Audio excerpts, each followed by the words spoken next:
জান্নাতের রয়েছে 8টা দরজা, মিনহা বাবুন ইউসাম্মা আর-রাইয়ান।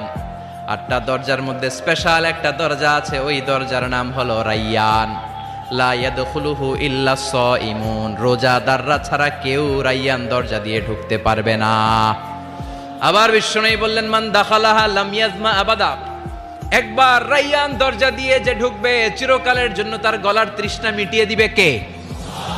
সিয়াম যারা পালন করবে তাদের জন্য আল্লাহ তাআলা এই দরজা দিয়ে ঢোকার পারমিশন দিবেন।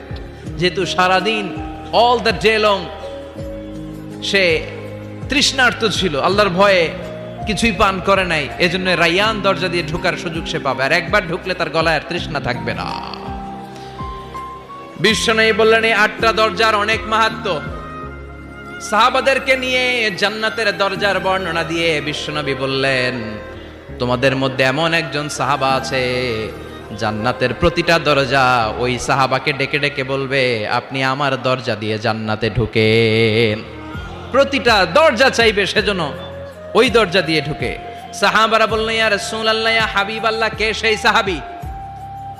কে সেই মহান সাহাবী যেই সাহাবীকে জান্নাতের 8টা দরজায় ডাকতে থাকবে, ইনভাইট করবে, অন্য দরজা দিয়ে যাবেন না, আপনি আমার দরজা দিয়ে ঢুকেন।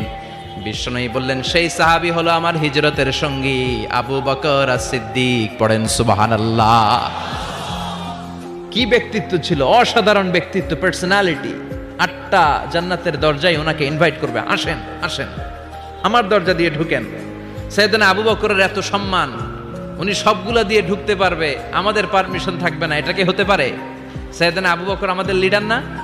কথা বলেন, কথা বলেন। তো লিডার যেটা দিয়ে যাবে আমরাও যাবে ওইটা দিয়ে, চিল্লা এখন ঠিক কিনা? এজন্য বিশ্বনবী বললেন, শোনো শোনো, চিন্তার কারণ নাই, মন খারাপ করার কোনো বিষয় নয়।